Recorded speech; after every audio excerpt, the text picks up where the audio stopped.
Wow. Thank you, Congresswoman Lee, for those powerful and inspiring words.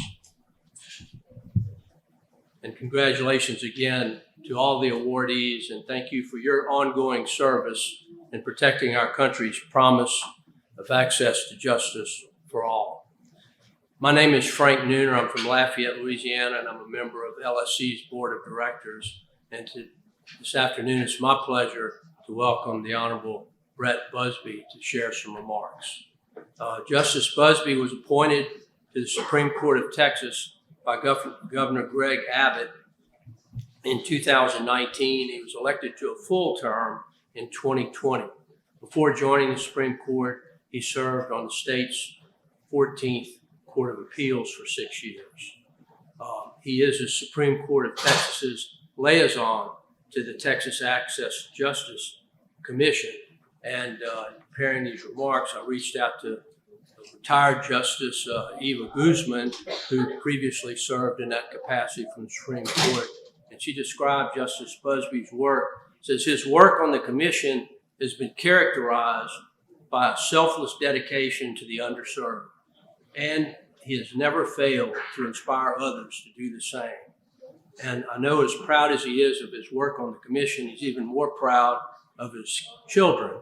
And Justice Guzman shared with me that his daughter Erin is an aspiring fashion designer in high school, and he frequently posts about her designs, and his son Will is aspiring to earn his Eagle Scout accomplishment.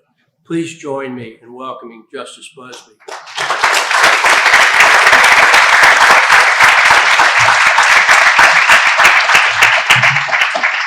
Well, thank you so much, Frank, for that kind introduction, and thank you to my friend and former colleague, Justice Guzman, for her kind words. Good afternoon. It's my pleasure also to extend a warm welcome to the Legal Services Corporation Board to Texas and wish you a happy 50th anniversary, and thank you for holding a forum on increasing access to justice here in Houston. I also want to congratulate the honorees and thank you for all that you do. And this is an important topic on increasing access to justice because, as we've heard, 92% of low-income Americans are not being served and cannot get help with their civil legal problems. So as an introduction to the panel today, I'd like to pose 3 questions about that problem. Why does it exist? Who can do something about it? And what should be done? So first, the why. Well, the reason the problem exists in significant part is because lawyers in the United States have a monopoly on the provision of legal services. It's not a market-created monopoly, it's a government-created monopoly.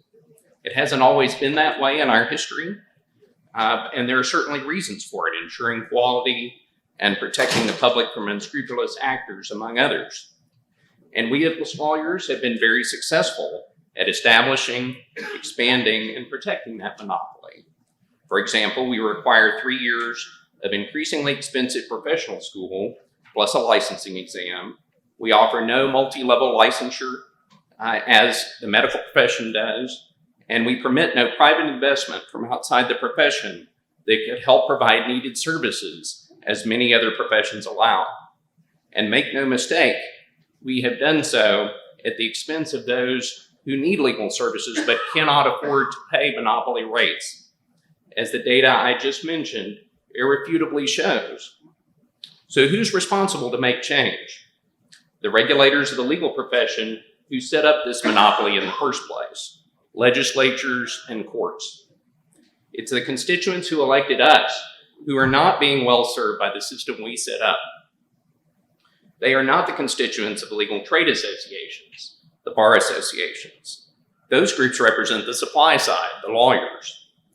They have helped shape the system to maximize their members' profits, and they have no incentive to change the system on the scale needed to address this problem, if it would doing so would affect those profits. Thankfully, there are altruists in these associations, and many of them are in this room today, and I'm very grateful for all that they do, because they've set up programs that do help many Americans who cannot afford civil legal services.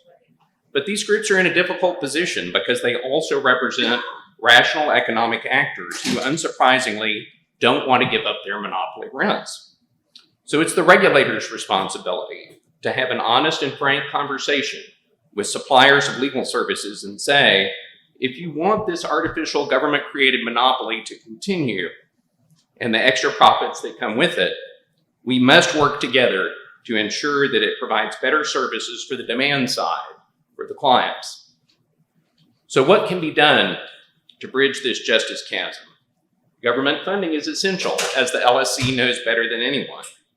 You're charged by our federal legislature with helping to ensure that the legal monopoly doesn't prevent we the people from effectively exercising our constitutional right to seek redress of grievances. Also essential are pro bono work, private donations, and the programs set up by the altruists and our bar associations. But sadly, even taken together, as you've already heard today, all these efforts are just a few drops in the bucket. Over 90% of the need is still unmet. This state of affairs is as unconscionable as it is unsustainable.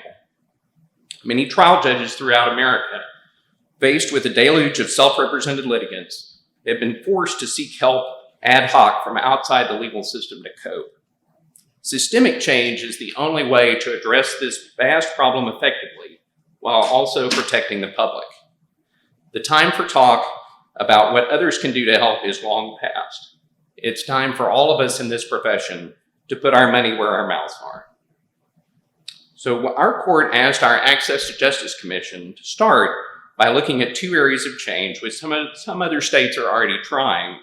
First, licensing paraprofessionals and community justice workers to handle simple legal problems for low-income Texans. And second, establishing a pilot program for non-lawyer investment in entities providing legal services to low-income Texans. You'll hear more about those from the dedicated leaders in our study in just a moment, and their recommendations are currently being considered by our court. I was personally involved in this study, and I was quite surprised at what I heard from some members of our bar who oppose systemic change. One frequent refrain was that we should significantly expand resources and funding for existing nonprofit legal aid organizations. No doubt about that, but for those of us who've been trying to do that for years or even decades, we know that you can't squeeze enough blood from that turnip to solve a problem of this scale. Another comment was that permitting non-lawyer investment so that lawyers can serve more low-income people who currently have no representation would put, quote, profits over people, unquote. Hearing that sort of Orwellian doublespeak from a monopolist would almost be funny if it weren't so deeply unfortunate. But I am not deterred. Rather, I'm optimistic that with the help of people of goodwill all across this country, regulators can do better. My request of the LSC today is to partner with the regulators, with the courts and the legislatures, to identify and promote promising ideas for systemic change, and also to partner with your grantees to take advantage of these programs as they're made available to better help we the people claim our inalienable rights and seek redress for our civil justice grievances. Thank you.